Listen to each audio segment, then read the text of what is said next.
بسم الله الرحمن الرحيم. السلام علیکم ورحمۃ اللہ وبرکاتہ. اعوذ باللہ من الشیطان الرجیم. بسم اللہ الرحمن الرحیم. وقال ربکم ادعونی استجب لکم ان الذین یستکبرون عن عبادتی سیدخلون جہنم داخرین.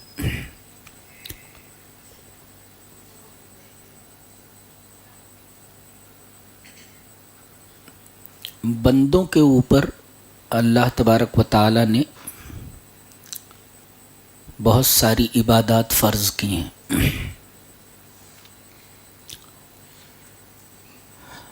نماز ہے، روزہ ہے، حج ہے، زکوٰۃ ہے، صدقہ و خیرات ہے.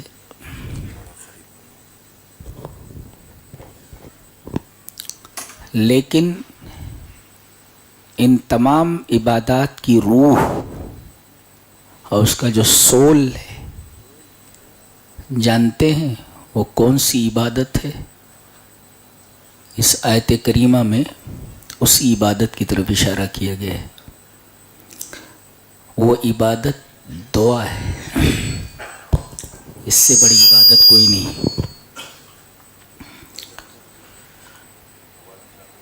اللہ نے فرمایا تمہارا رب یہ کہتا ہے وقال ربکم ادعونی استجب لکم، تم مجھ سے دعا کرو میں تمہاری دعا قبول کرتا ہوں. ان الذین یستکبرون عن عبادتی، جو میری عبادت سے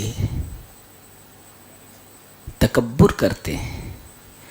عبادت سے تکبر کرنے کا کیا مطلب ہے؟ تکبر مانے بڑا بننا، یعنی وہ یہ بتانا چاہتا ہے کہ انہ غنی عن اللہ، وہ اللہ سے بے نیاز ہے، اسے اللہ کی ضرورت نہیں. یہ ہے بڑا بننا. کوئی یہ کہہ دے کہ مجھے اللہ کی ضرورت نہیں ہے، لست محتاجن الیہ، میں اس کا محتاج نہیں، یہ بڑا بننا ہے. تو بڑا کون بنتا ہے؟ جو اللہ کا محتاج اپنے آپ کو ظاہر نہیں کرتا. بالفاظ دیگر وہ آدمی جو دعا نہیں مانگتا، دعا نہیں کرتا، وہ اپنے قول سے اور اپنے عمل سے اور اپنے حال سے بلسان الحال یا بلسان المقال یہ ظاہر کرتا ہے کہ مجھے اللہ کی ضرورت نہیں ہے. انہ غنی عن اللہ، اللہ سے بے نیاز ہے. وَلَسْتُ مُحْتَاجًا إِلَيْهِ، میں اللہ کا محتاج نہیں ہوں. یہ بتانا چاہ رہا ہے. جو دعا نہیں مانگتا وہ یہ ظاہر کرنا چاہتا ہے، بڑا بنتا ہے. اللہ فرما رہا ہے اس کو جو بڑا بن رہا ہے اور بتا رہا ہے کہ مجھے اللہ کی ضرورت نہیں ہے، تو سیدخلون جہنم داخرین، اسے چھوٹا بنا کر جہنم میں داخل کریں گے. بڑا بن رہا تھا نا، تو بڑے کو چھوٹا کر دیا گیا ہے، ذلیل کر دیا گیا ہے. اور ایک نقطہ یہ بھی ملا کہ اللہ نے فرمایا کہ جو لوگ میری عبادت سے تکبر کرتے ہیں وہ ذلیل ہو کر کے، چھوٹے بنا کر کے جہنم میں ڈالے جائیں گے. گویا دعا نہ مانگنا یہ جہنم میں جانے کا سبب ہے. بات یہ معلوم ہوئی. اور یہاں کہا گیا کہ مجھ سے دعا کرو، پھر کہا جا رہا ہے ان الذین یستکبرون عن عبادتی، جو لوگ میری عبادت سے تکبر کرتے. اس کا مطلب دعا عین عبادت ہے. اور اس کی تفسیر نبی کریم صلی اللہ علیہ وسلم نے خود فرمائی ہے. وعن النعمان بن بشیر رضی اللہ تعالی عنہ قال النبی صلی اللہ علیہ وسلم الدعاء هو العبادہ، دعا ہی عبادت ہے. یہ دیکھیں آپ، دعا ہی عبادت ہے. اگر آدمی اللہ سے دعا نہیں مانگتا تو سمجھو عبادت ہی نہیں کرتا ہے. ایک بہت پیارا واقعہ آپ کے سامنے اور ہماری ماؤں بہنوں کے سامنے، بالکل سانس روک کر سنیے ایک دم. فرعون کی بیوی ہیں آسیہ بنت مزاحم، محلوں میں رہنے والی رانی، بہت پاورفل لیڈی. جانتے ہیں جب یہ ایمان لائیں تو فرعون ان سے بہت زیادہ ناراض ہوا اور کہا کہ اپنے ایمان کو ترک کر دے ورنہ بہت بری سزا دوں گا. بعض مفسرین نے لکھا ہے کہ سزا اس طرح دی اس نے، عورت ویسے بھی نازک ہوتی ہے، ان کو دھوپ میں لٹا کر کے ان کے ہاتھوں میں کیل ٹھونک دی گئی اور پیروں میں کیل ٹھونک دی گئی. جانتے ہیں اس وقت انہوں نے کیا کہا؟ اللہ نے سورہ تحریم کے آخر میں ان کی وہ بات جو اللہ سے ہوئی ہے وہ بات نقل فرمائی ہے. خود رب نے فرمایا اذ قالت رب ابن لی عندک بیتا فی الجنت ونجنی من فرعون وعملہ ونجنی من القوم الظالمین. دعا کر رہی ہوں اذ قالت رب ابن لی عندک. دعا دیکھ، خاموش ہو کر ایک دم بیٹھے، ایک دم ہلیے بھی نہیں، دعا کی تشریح کر رہا ہوں. رب ابن لی عندک بیتن، میرے رب تو میرے لیے اپنے پاس ایک گھر بنا. یہ دیکھیں دعا ہے. تو یہاں کسی عبادت کا اللہ نے ذکر نہیں کیا. دیکھیے وہ نماز بھی پڑھتی ہوں گی، روزہ بھی رکھتی ہوں، صدقہ و خیرات بھی کرتی ہیں، تمام عبادتوں کو انجام دیتی تھیں، لیکن پورے بیان میں آپ دیکھ لیجئے ان کی کسی عبادت کا ذکر نہیں ہے سوائے دعا کے. جی یہ دعا خالی ہے.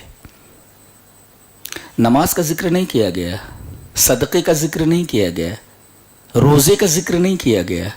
اللہ تبارک و تعالی نے اس لیڈی کی صرف ایک عبادت کو ذکر کیا ہے، وہ دعا ہے. اذ قالت رب ابن لی عندک بیتن، اے میرے رب تو بنا میرے لیے ایک گھر. تو بنا بولے تو یہ نہیں کہہ رہی ہیں کہ بنوا دے، تو بنا دے. ان کو معلوم ہے کہ دنیا میں کوئی بلڈر اور کوئی بھی بنانے والا انجینئر کوئی گھر بناتا ہے تو کوئی نہ کوئی علت اور کوئی نہ کوئی کمی رہتی ہے. انجینئر میں خود کمی ہے، انسان میں خود کمی ہے، تو وہ جو چیز بنائے گا اس کے اندر کمی رہے گی. ناقص سے ناقص ہی چیز وجود میں آتی ہے. اسی وجہ سے آپ دیکھیں گے کہ اللہ کامل ہے، لہذا اس کی ہر چیز کامل ہوتی ہے، اس کی ہر تخلیق کامل ہے. اس لیے کہ وہ کامل ہے تو اس کی ہر چیز کامل ہے، اور انسان ناقص ہے، لہذا وہ جو کچھ بھی کرتا ہے ناقص ہے. اب بولوں ہماری جتنی بھی عبادتیں ہوتی ہیں ناقص ہیں، وہ ہمارے روزے ناقص ہیں. تبھی تو کہا جا رہا ہے کہ ہر آدمی صدقۃ الفطر دے. کیوں بھائی؟ وہ جو بھیک مانگتا ہے اس کو بھی صدقۃ الفطر نکالنا ہے. صدقۃ الفطر کا مطلب یہ ہے کہ تیرے روزوں کے اندر جو کمی تھی اس صدقۃ الفطر سے اللہ تبارک و تعالیٰ اسے پوری کر دے گا. دیکھو روزے رکھے اس نے لیکن اس عبادت میں نقص ہے. عالم سے بھی کہا جا رہا ہے صدقۃ الفطر نکال، جاہل سے بھی کہا جا رہا ہے کہ صدقۃ الفطر نکال، بچہ پیدا ہوا ہے اس دن اس کے بارے میں بھی کہا جا رہا ہے اس کی طرف سے بھی نکال دے، نوکر ہے اس کی طرف سے بھی نکال دے، فقیر سے بھی کہا جا رہا ہے کہ تو بھی نکال دے. عالم، جاہل، عابد، زاہد، متہجد، سب سے کہا جا رہا ہے کہ تو صدقۃ الفطر نکال. کیوں؟ اس لیے کہ تیری اس عبادت کے اندر کمی ہے. کتنی بھی اچھی طریقے سے تو روزہ رکھ، کمی ہے. اس معیار کا روزہ نہیں ہے تیرا جو معیار میرے نزدیک مطلوب ہے. لہذا اس کمی کو تو صدقۃ الفطر سے دور کر دے اور صدقۃ الفطر نکال. وہ تیرا صدقۃ الفطر بھی میں دیکھ رہا ہوں کہ کیسے نکال رہا ہے تو. اور کہاں سے لیا ہے، چل اس کو بھی قبول کر لیتے ہیں. اور زندگی آدمی کی محدود ہے. اب دیکھو، اب اگر اسے لامحدود زندگی دے دی جائے تو کیا یہ لامحدود زندگی اس کی زندگی کی عبادتوں کا بدل ہے؟ سوال ہی پیدا نہیں ہوتا. آدمی کی زندگی لمیٹڈ ہے اور جنت کی جو نعمتیں ہیں وہ ان لمیٹڈ ہے. وہاں کی زندگی ان لمیٹڈ ہے، وہاں کبھی بڑھاپا نہیں ہے، وہاں کبھی موت نہیں ہے. تو ایک لمیٹڈ چیز کے بدلے میں ایک ان لمیٹڈ چیز دی جا رہی ہے. تو یہ اللہ تبارک و تعالیٰ ہی کا کرم ہے نا، ورنہ لمیٹڈ چیز ان لمیٹڈ کا بدل نہیں ہو سکتی. کہنے کا مطلب یہ، ہم جو کچھ عبادت کے نام پر کرتے ہیں، چونکہ ہم ناقص ہیں لہذا ہماری ہر ادا ناقص ہے، کمی ہے اس کے اندر. تو انجینئر بھی ناقص ہی ہے، لہذا بلڈنگ بناتا ہے ناقص. یہ کہہ رہی ہیں رب ابن لی، تو بنا میرے لیے کیا؟ بیتن، ایک گھر. رب ابن لی عندک بیتن فی الجنہ. یہ گھر کہاں بنانا ہے؟ یہ دنیا کے کسی پلاٹ پر نہیں بنانا ہے، جنت میں چاہیے. جگہ بتائی گئی کہ کہاں یہ گھر چاہیے، دنیا میں نہیں، جنت میں چاہیے. اور کہاں چاہیے؟ تیرے پاس چاہیے. اندک، پہلے اندکا کہا، رب ابن لی اندک بیتن، پہلے کہا تیرے پاس چاہیے اور پھر گھر کہا اور اس کے بعد فی الجنہ کہا. اندک پہلے کہا، اندک. اس میں مفسرین نے ایک نقطہ بیان کیا ہے کہ الجار قبل الدار، گھر سے پہلے پڑوسی دیکھو. تو اندکا تیرے پاس، پڑوس، بیتن گھر کا تذکرہ بعد میں ہے. یعنی ایک بوڑھے حضرت تھے، وہ کہہ رہے تھے میں اپنا مکان بیچ رہا ہوں. ایک صاحب آئے کہ کتنے میں بیچ رہے ہیں؟ بولے 3 لاکھ میں مکان کا ویلیویشن ہے، مگر لوں گے 3.5 لاکھ. بوڑھا پاگل ہے. دوسرا آتا ہے، سنا ہے حضرت آپ اپنا گھر بیچ رہے ہیں؟ بولے ہاں گھر بیچ رہا ہوں. کتنے کا ہے؟ بولے 3 لاکھ کا، مگر لوں گا 3.5 لاکھ. دماغ خراب. ایک بہت ہوشیار آدمی ہوتا ہے، وہ آتا ہے کہتا ہے حضرت سنا ہے آپ اپنا گھر بیچ رہے ہیں؟ بولے ہاں بیچ رہا ہوں. کہا کہ کتنے میں بیچ رہے ہیں؟ بولے گھر کا ویلیویشن تو 3 لاکھ ہے، مگر لوں گا 3.5 لاکھ. کہا کہ ڈن، یہ رہا 3.5 لاکھ. لیکن یہ بتائیے کہ آپ گھر کا ویلیویشن 3 لاکھ ہے مگر آپ 3.5 لاکھ کیوں لے رہے ہیں؟ بولے ہمارا پڑوسی بہت اچھا ہے، 50,000 اس کے لیے لے رہا ہوں میں. جی جی. تو الجار قبل الدار، تو گھر سے پہلے پڑوسی دیکھو، اس لیے کہ پڑوسی کبھی کبھی آدمی کی سوسائٹی کے لیے، مجتمع کے لیے اور خود انسان کے دین کے لیے مضر ثابت ہوتے، تباہ کن ہوتے. ہاں، بعض پڑوسیوں کی وجہ سے آدمی کا دین متاثر ہو جاتا ہے. جی